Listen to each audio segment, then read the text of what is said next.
धाकड़ खबर, बेखौफसुमा बेबाक अंदाज। धाकड़ खबर के न्यूज रूम से मैं आपके साथ हूं अकरम रईस खान। उत्तर प्रदेश के अलीगढ़ से एक बड़ी खबर आ रही है। यहां एक चर्च पर हमला किया गया है। चर्च के अंदर तोड़फोड़ की गई है, काफी चीजों को नुकसान पहुंचाया गया है और वहां रखी हुई कीमती चीजों को, बर्तन आदि वगैरह बताए जा रहे हैं, उनको चुरा लिया गया है। इस पूरे मामले को लेकर ईसाई समुदाय के लोग गुस्से में हैं। वो थाने पे गए, लेकिन थाने ने जब 2 दिनों तक कोई कार्रवाई नहीं की तो पहुंच गए एसएसपी के दरबार में, यानी कि एसएसपी के ऑफिस में। वहां पर जाकर उन्होंने साफ तौर पर अल्टीमेटम दिया कि अगर आपके पास आने के बाद भी कोई कार्रवाई नहीं की गई तो ईसाई समुदाय के लोग सड़कों पर उतरकर प्रदर्शन करेंगे। ये तमाम जानकारी मैं आपके सामने रखूं या आपके सामने अब तक ये जानकारी आ चुकी है तो इसके बाद 2-3 सवाल आपके जहन में पैदा हो सकते हैं। पहला सवाल ये कि अलीगढ़ के किस इलाके में स्थित है चर्च और आखिर इस चर्च में हुआ क्या है, कब की ये बात है। और दूसरा सवाल ये कि क्या उत्तर प्रदेश में सिर्फ मुसलमानों से जुड़े ही मामले सामने नहीं आ रहे हैं कि भगवा ब्रिगेड उन्हीं को निशाना बना रहा है। भगवा ब्रिगेड ईसाई समुदाय के धर्म स्थलों को, ईसाई समुदाय के लोगों को भी निशाना बना रहा है। लेकिन भोंपू मीडिया जो दिल्ली में बैठा है, खासकर नोएडा में बैठा है, उसे इन तमाम खबरों से कोई फर्क नहीं पड़ रहा है। वो अब भी ये कहने को तैयार नहीं है कि उत्तर प्रदेश में किसी तरह का कोई जंगल राज चल रहा है, जबकि कृष्ण नगरी यानी कि मथुरा में भी 2-2 सगे भाइयों को एक साथ मौत के घाट उतार दिया जा रहा है गोलियों से भूनकर। और दे दनादन वारदातों पे वारदातें हो रही हैं। लूट, डकैती, मर्डर, बलात्कार सब कुछ हो रहा है। खैर छोड़ देते हैं इस कहानी को। रोज ही आपको बताता रहता हूँ उत्तर प्रदेश के जंगल राज से जुड़े हुए खबरों के बुलेटिन में सुबह 10 से 12 के बीच लाइव आपके सामने रखते हैं। अगर आप नए व्यूवर हैं, नए दर्शक हैं, नहीं जानते हैं उस बुलेटिन के बारे में तो हमारे चैनल पर सुबह रोजाना 10 से 12 के बीच आके देख सकते हैं। अब छोड़ देते हैं ये प्रचार करना भी, आते हैं खबर की तरफ। तो खबर की शुरुआत होती है उत्तर प्रदेश के जिले अलीगढ़ से। अलीगढ़ वैसे आप जानते हैं ना, हमेशा ही चर्चाओं में बना रहता है क्योंकि यहाँ पर है अलीगढ़ मुस्लिम यूनिवर्सिटी। और जब से आदित्यनाथ योगी सत्ता में बैठे हैं तब से तो बहुत सारे जिन इस यूनिवर्सिटी के अंदर घुस गए हैं। कभी कहा जाता है कि इसमें यहाँ जिन्ना की तस्वीर लगी हुई है। जिन्ना की तस्वीर इतने सालों से लगी हुई थी। केंद्र सरकार की ये यूनिवर्सिटी है, केंद्रीय यूनिवर्सिटी है ना, आप जानते हैं, तब तक वो क्यों नहीं कुछ कर रहे थे। लेकिन छोड़ दीजिए उस कहानी को भी। इसके अलावा कभी कहा जाता है यहाँ जो लोटा रखा है वो ऐसा लोटा है जैसे आतंकवादियों का, आप जानते हैं ना, मुस्लिम घरों के अंदर किस तरीके के लोटे यूज किए जाते हैं। कभी बवाल खड़ा किया जाता है यहाँ की जो किचन है साहब, उसमें तो एक साथ मांस पकाया जाता है, एक साथ सब कुछ पकाया जाता है, दूसरे लोगों का धर्म भ्रष्ट किया जा रहा है। कभी कहा जाता है कि यहाँ पे अंदर मंदिर नहीं है, मस्जिद यहाँ मौजूद है, फलाना ठिकाना, इस तरीके की चीज़ें आती हैं।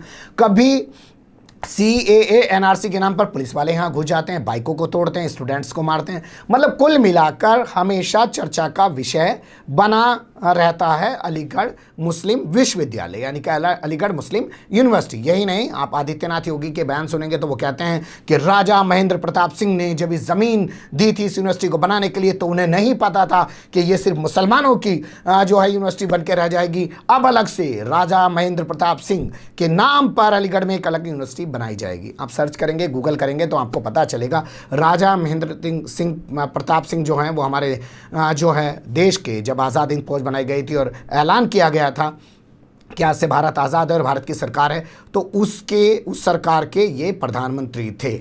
लेकिन तब क्या इन्होंने ऐसे ही सोच के बातें की थी या उनके नाम पे आज कुछ और बातें की जा रही है, इस पर भी एक अलग से खबर रखी जा सकती है। जो खबर है वो आपके सामने रख देते हैं क्योंकि लोगों का स्टैमिना तो अब कमज़ोर हो गया, आदत पड़ गई है 10 मिनट में 100 खबरें देखने की, चाहे खबरों का बलात्कार क्यों ना हो जाता हो। तो अलीगढ़ ज़िला है, जवां यहाँ का थाना है, CDS यहाँ का चर्च है। तस्वीरों में देखना शुरू कर दीजिए। जो तस्वीरें सामने आई हैं उनके हवाले से आपके सामने रख रहे हैं। यहाँ चर्च की तस्वीरें आपके सामने आ रही हैं। इसके अलावा चर्च में तोड़फोड़ की तस्वीरें आपके सामने आ रही हैं जो हमारे पत्रकार साथी ने हमें वहाँ से उपलब्ध कराई हैं। यही नहीं, बताया जा रहा है कि यहाँ पर जो है कुछ आपत्तिजनक नारे भी लिख दिए गए हैं, वो भी हम आपके सामने रखने की कोशिश कर रहे हैं। आप समझ रहे होंगे, इनके धर्म से जुड़े हुए कुछ ऐसे नारे जो इनको बुरे लगें, इनका मन दुखे, यानी कि इनकी धार्मिक भावनाएं आहत हो, ये भड़क जाएँ, गुस्से में आ जाएँ, तमाम तरीके की चीज़ें हो सकती हैं, इसलिए तमाम नारे यहाँ पर लिखे गए। इसके अलावा बताया जा रहा है कि यहाँ से चोरी भी की गई है। यहाँ पर कुछ बर्तन वगैरह रखे हुए थे इस जगह पर और वो उनको भी चुरा लिया गया है। सबसे हैरत की बात यह है कि जो अखबार में खबर छपी है उसके मुताबिक कहा जा रहा है कि जवां थाने में 2 दिनों तक एप्लीकेशन देने के बाद भी जब कोई कार्रवाई नहीं हुई तो ये लोग पहुंच गए एसएसपी के यहाँ पर एसएसपी कलानिधि नैथानी, जो इससे पहले गाजियाबाद थे, फिर लखनऊ थे, एक अच्छे आईपीएस के तौर पे, एक ईमानदार आईपीएस के तौर पे, एक कर्मठ आईपीएस के तौर पे इनकी इमेज है। उनके यहाँ पहुँच गए। खबर के मुताबिक छपा है कि उन्होंने थानेदार को हड़काया, जैसे एसएसपी हड़काते हैं रोज़ सुबह।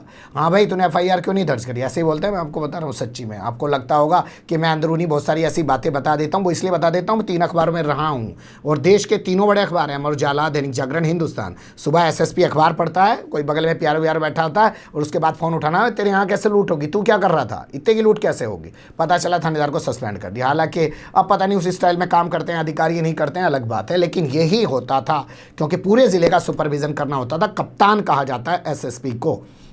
खैर, तो वहाँ शिकायत नहीं की गई, तो बताया जा रहा है कि एसएसपी ने कहा है कि इसमें एफआईआर दर्ज के कार्रवाई की जाए। इन लोगों का ये कहना है कि अगर कोई कार्रवाई नहीं की गई तो इस मामले में वो लोग अब सड़कों पर उतरकर प्रदर्शन करेंगे। एडवोकेट, एक नाम छपा है ऑसमंड चार्ल्स का, उन्होंने कहा है कि बार बार इस तरीके की वारदातें हो रही हैं और सिर्फ ये इकलौता एक ऐसा चर्च नहीं है अलीगढ़ का जिस पर इस तरीके की वारदातें हो रही। जवाहर पार्क में भी एक चर्च स्थित है जिसको क्राइस्ट चर्च बताया जाता है, उसका नाम है क्राइस्ट चर्च।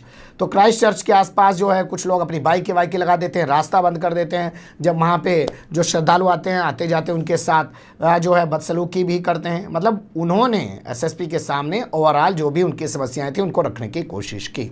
अब देखते हैं कितनी समस्याओं का समाधान हो पाता है, कितनी समस्याओं का समाधान नहीं हो पाता। लेकिन एक बात जान लीजिए, जो आज कहा जाता है ना धर्म परिवर्तन, जानते हैं धर्म परिवर्तन के तौर पे सबसे ज़्यादा कौन निशाने पे रहते हैं? ईसाई कम्युनिटी के लोग, ईसाई मिशनरी के लोग। इन पर सीधा सीधा आरोप लगता है। लेकिन कहते हैं ना, इनके पास इंटरनेशनल पावर थोड़ा मजबूत है, तो उस तरीके से इनको उतना परेशान नहीं किया जाता क्योंकि इनकी एक ही जगह से आवाज़ उभर के आ जाती है।